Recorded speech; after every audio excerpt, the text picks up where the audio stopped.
SSC 2025 সালের বাংলা দ্বিতীয় পত্র সাজেশনে চলে এসেছি। এটা শুধুমাত্র রাজশাহী বোর্ডের জন্য। এই সাজেশনটা শুধুমাত্র রাজশাহী বোর্ডের জন্য। তো তোমাদের যে সাজেশনটা দেয়া হয়েছে এইগুলো তো পড়বাই। সাজেশন মানে কিন্তু আমরা জানি প্রশ্ন, বাট এটা কিন্তু অরিজিনাল কোশ্চেন বা প্রশ্ন নয়। তোমাদের প্রিপারেশন হয়ে যাবে 100%, দেন লাস্টের দিকে তোমরা অবশ্যই সাজেশনগুলো ফলো করলে বেশি ভালো হয়। কারণ এই সাজেশনগুলো ফলো করতে হবে কখন, যখন ফুলফিল 100% প্রিপারেশন কমপ্লিট, তখন তোমরা এইগুলো দেখলে আরো একটু বেশি মনে থাকবে। এই জন্য লাস্টের দিকে সাজেশনগুলো দেখা উচিত। শুধু সাজেশনে আসাই সব পড়া অফ করে দিয়ে সাজেশন নিয়ে পড়ে থাকলে হবে না। সব প্রিপারেশন 100% কমপ্লিট করে তারপর সাজেশনগুলো লাস্টের দিকে তোমরা একটু ফলো করবা, তাহলে ওকে। দেখো, প্রশ্ন নম্বর 1-এ থাকবে হচ্ছে অনুচ্ছেদ। 1 নম্বরে থাকবে অনুচ্ছেদ, 2টা অনুচ্ছেদ থাকবে, যে কোনো একটা উত্তর দিতে হবে 10 মার্ক। তো অনুচ্ছেদ বলতে প্যারাগ্রাফকে বোঝানো হয়েছে। প্যারাগ্রাফের বাংলা হচ্ছে অনুচ্ছেদ। তার ভিতরে আছে বইমেলা, স্বাধীনতা দিবস, সুন্দরবন, বৈশাখী মেলা, আন্তর্জাতিক মাতৃভাষা দিবস, কম্পিউটার, বিশ্ববিদ্যালয়, জাতীয় সঙ্গীত। বাট এর ভিতর বেশি ইম্পর্টেন্স হচ্ছে বৈশাখী মেলা আছে, আন্তর্জাতিক মাতৃভাষা দিবস, কম্পিউটার, এগুলো বেশি ইম্পর্টেন্স, এগুলো একটু বেশি করে দেখে নিবা। প্রশ্ন নম্বর 2-এ আছে, দেখো 2টি পত্র থাকবে। তো কয়টি পত্র? 2টি। একটা আবেদনপত্র বা দরখাস্ত, আর একটা থাকবে চিঠিপত্র। তো 2টা পত্রের ভিতরে যে কোনো একটার উত্তর দিতে হবে। তোমাদের উচিত পত্র 10 মার্ক। তোমাদের উচিত আবেদনপত্র লিখলে একটা পৃষ্ঠার ভিতর কমপ্লিট হয়ে যায়, অল্প সময়ের ভিতর হয়ে যায়, নাম্বারও বেশি পাওয়া যায়। এই জন্য তোমাদের উচিত আবেদনপত্রটা লেখা। তারপরে তো তোমাদের পার্সোনাল ম্যাটার, যেটা ভালো লাগে সেটা লিখতে পারবা, যেটা কমন আসে। ব্যক্তিগত পত্র। ক নাম্বার, মাতার কাছে পুত্রের চিঠি, কন্যার কাছে পিতার চিঠি। খ নাম্বার, ঐতিহাসিক স্থান ভ্রমণের অভিজ্ঞতা জানিয়ে বন্ধুর কাছে চিঠি।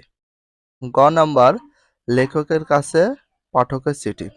এখানে বেস্ট অফ ইম্পর্টেন্ট হচ্ছে খ নাম্বার, এইটা সবচেয়ে একটু বেশি ভালো করে দেখতে পারো। আর বাকিগুলো অবশ্যই দেখতে হবে, একটা বাদ দেওয়া যাবে না, সবগুলো দেখতে হবে, কোনোটা বেশি এবং কোনোটা কম। আবেদনপত্রের ভিতরে কি কি আছে দেখি। আবেদনপত্র। ক নাম্বার, পাঠাগার স্থাপনের জন্য আবেদন। খ, ডাকযোগে পুস্তক পাঠানোর আবেদনপত্র। গ, ছুটির জন্য আবেদন। ঘ, ব্যাংক ঋণের জন্য আবেদন। ঙ, সহকারী শিক্ষক পদে নিয়োগের আবেদন। এখানে ছুটির জন্য আবেদন, আর একটা আছে পাঠাগার স্থাপনের জন্য আবেদন। এই দুইটা বেশি ইম্পর্টেন্স, এই দুইটা অবশ্যই একটু বেশি করে তোমরা রিভিশন দিয়ে নেবে। আর বাকিগুলো অবশ্যই পড়তে হবে, এইগুলো বেশি করে পড়লে ভালো হয়, কারণ এগুলো বেস্ট অফ ইম্পর্টেন্ট হিসেবে আমরা রেখে দিয়েছি। সংবাদপত্রে প্রকাশের জন্য চিঠি, মানপত্র অথবা আমন্ত্রণপত্র। চিঠি, মানপত্র আর আমন্ত্রণপত্র সবগুলো মিলে এইগুলাই। ক নাম্বার, স্বাস্থ্যকেন্দ্রের দুর্দশার কথা জানিয়ে পত্রিকায় প্রকাশের জন্য চিঠি। খ, সড়ক দুর্ঘটনা প্রতিকারের জন্য সংবাদপত্রে প্রকাশের উপযোগী পত্র লিখো। গ, রবীন্দ্র জয়ন্তী উদ্যাপন উপলক্ষে আমন্ত্রণপত্র। ঘ, এসএসসি পরীক্ষার্থীদের বিদায় উপলক্ষে মানপত্র। এখানে বেশি বেশি পড়তে হবে তোমাদের খ নাম্বার, আর একটা আছে এসএসসি পরীক্ষার্থীর বিদায় উপলক্ষে মানপত্র, আর একটা আছে স্বাস্থ্যকেন্দ্রের দুর্দশার কথা জানিয়ে। এইগুলো বেশি ইম্পর্টেন্স, তোমরা এইগুলো একটু বেশি ভালো করে দেখে নিও। আর বাকি যে পত্রগুলো আছে অবশ্যই দেখতে হবে। এবার তোমাদের 3 নম্বরে কি আসবে একটু ভালো করে মন দিয়ে দেখো। প্রশ্ন নম্বর 3-এ থাকছে সারাংশ, সারমর্ম। একটি সারাংশ থাকবে আর একটি সারমর্ম, এর ভিতর থেকে যে কোনো একটা উত্তর দিতে হবে 10 মার্ক। সারাংশ সাজেশনটা দেখি। ক, অভাব আছে বলিয়া জগৎ সার্থকতা লাভ করিয়াছে। খ, মাতৃস্নেহের তুলনা নাই, ভীরুকে রক্ষা করিতে ব্যর্থ হয়। গ, অভ্যাস ভয়ানক জিনিস, তাহলে সব পশু হবে। ঘ, তুমি বসন্তের কোকিল, শীত বর্ষার কেহ নাই। অঙ্গ, মানুষের মূল্য কোথায়, চরিত্রবান মানে এই। এখানে সবচেয়ে বেশি ইম্পর্টেন্ট সারাংশ হচ্ছে ক নাম্বার, গ নাম্বার, আর আছে অঙ্গ নাম্বার। তবে এখানে সবচেয়ে বেশি পড়বা তোমরা গ, এটা ভেরি ভেরি ইম্পর্টেন্স হিসাবে যেটা লিখে দিলাম এইটা, আর এটা একটু বেশি ভালো করে দেখে নিও, এই দুইটা বেশি ইম্পর্টেন্স। বাকি সবগুলো অবশ্যই দেখতে হবে। সাজেশন ভিতরে আমরা 5টা দিচ্ছি, অনলি 5টি, তাহলে অবশ্যই একটু বেশি ভালো করে দেখে নেওয়াটা উচিত। সারমর্মর ভিতর আছে ক, দৈন্য যদি আসে আসুক ঊর্ধ্বে দুহাত বাড়াস। খ, শৈশবে সদুপ দেশ আসিলে ফিরে। গ, আসিতেছে শুভ দিন পা ফেলে আসব নব উত্থান। ঘ, কোথায় স্বর্গ কোথায় নরক আমাদের কুড়ে ঘরে। অঙ্গ, বসুমতী কেন তুমি তাহে নিত্যন্ত তুমি। এখানে বেস্ট অফ ইম্পর্টেন্ট আছে ঘ নাম্বার আর হচ্ছে অঙ্গ নাম্বার, এই দুইটা সবচেয়ে বেশি করে দেখে নিবা। সারমর্মর ভিতরে এই দুইটা সবচেয়ে বেশি ইম্পর্টেন্স।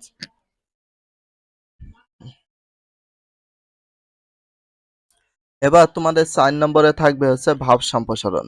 4 নম্বর প্রশ্ন দুইটা ভাব সম্প্রসারণ থাকবে, একটির উত্তর দিতে হবে, সেটার জন্য 10 মার্ক।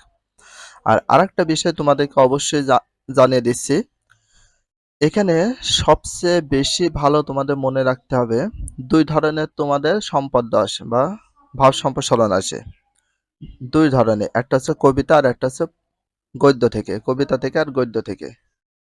তাহলে এখানে দেখো ক নম্বরে বলা হয়েছে দুর্জন বিদ্বান হলে পরিত্যাজ্য, এটাও ভেরি ভেরি ইম্পর্টেন্ট, এটা ভালো করে দেখে নিবা। তারপরে খ নম্বরে আছে দেখো অন্যায় যে করে আর অন্যায় যে সহায় ঘৃণ যেন তারা তিনে সমূহ দেহ। গ নাম্বার মেঘ দেখে কেউ করিস না ভয় অন্ধকারে ফিরে আসে। ঘ, ক্ষুধার রাজ্যে পৃথিবী গদ্যময় পূর্ণিমা চাঁদ যেন ঝলসানো রুটি, এটা best of importance, very very importance. অঙ্গ নাম্বার গ্রন্থগত বিদ্যার পরস্থ ধন নয় বিদ্যা নয় ধ্যান হলে প্রয়োজন, এটাও ভেরি ভেরি ইম্পর্টেন্স। অবশ্যই তোমাদের এইগুলো বেশি ভালো করে মুখস্থ করতে হবে এবং বাকিগুলো দেখে নিতে হবে। 5 নম্বরে থাকছে দুইটি প্রতিবেদন, একটির উত্তর করতে হবে, তার জন্য 10 মার্ক। ক নম্বর দেখো বিদ্যালয় শহীদ দিবস ও আন্তর্জাতিক মাতৃভাষা দিবস সম্পর্কিত প্রতিবেদন। খ নাম্বার এলাকা সড়কের দুরবস্থা সংক্রান্ত সংবাদ প্রতিবেদন। গ, বৃক্ষরোপণ বিষয় সংবাদ প্রতিবেদন। ঘ, বিদ্যালয়ের নবীনবরণ বিদ্যালয় সংবাদ অনুষ্ঠান সম্পর্কে সংবাদ প্রতিবেদন। অঙ্গ নাম্বার সুন্দর হাতের লেখা প্রতিযোগিতা বিষয় সংবাদ প্রতিবেদন। এখানে সবচেয়ে বেস্ট ইম্পর্টেন্ট হচ্ছে খ নাম্বার, ভেরি ভেরি ইম্পর্টেন্স, এটা একটু ভালো করে দেখবা। আর গ নাম্বার, এই দুটো একটু বেশি ভালো করে দেখে নিবা, আর বাকিগুলো অবশ্যই পড়তে হবে, সাজেশনে অল্প দিয়েছি। 6 নম্বর প্রশ্ন থাকবে তোমাদের 3টি প্রবন্ধ, প্রবন্ধ বলতে রচনা বোঝাই আমরা, তো এর ভিতরে যে কোনো একটা উত্তর দিতে হবে, এটার জন্য 20 মার্ক, সবচেয়ে বেশি নাম্বার হচ্ছে আর প্রবন্ধ বা রচনায়। এখানে ক নম্বরে দেওয়া আছে সময়ানুবর্তিতা। খ নাম্বার বাংলাদেশের প্রাকৃতিক দুর্যোগ। গ, বাংলাদেশের মুক্তিযুদ্ধ। ঘ, বাংলাদেশের উৎসব। ও মাদকাসক্তের প্রতিকার।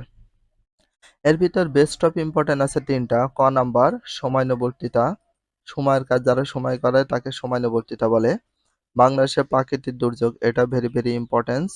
আর একটা আছে বাংলাদেশের উৎসব, যেহেতু এখন পয়লা বৈশাখ চলছে, এটা অনেক ইম্পর্টেন্স, এই জন্য আমরা এই 3টা সবচেয়ে বেশি ভালো করে দেখে নেব। আর যদি ভিডিওটা ভালো লাগে অবশ্যই চ্যানেলে সাবস্ক্রাইব, পেজ হলে ফলো করে দিও, তার সাথে একটা লাইক একটা কমেন্ট করে দিও। আর নেক্সট ভিডিও পাওয়ার জন্য অবশ্যই বেল আইকনটা অল করে রাখো, যাতে নিউ ভিডিও আপলোড দেওয়ার সাথে সাথে সর্বপ্রথম তোমাদের কাছে নোটিফিকেশনটা পৌঁছে যায়। If you love this video, please subscribe my channel, like, comment, share, hit the bell icon for getting next video. So everyone take care, love you, Allah Hafiz, bye bye.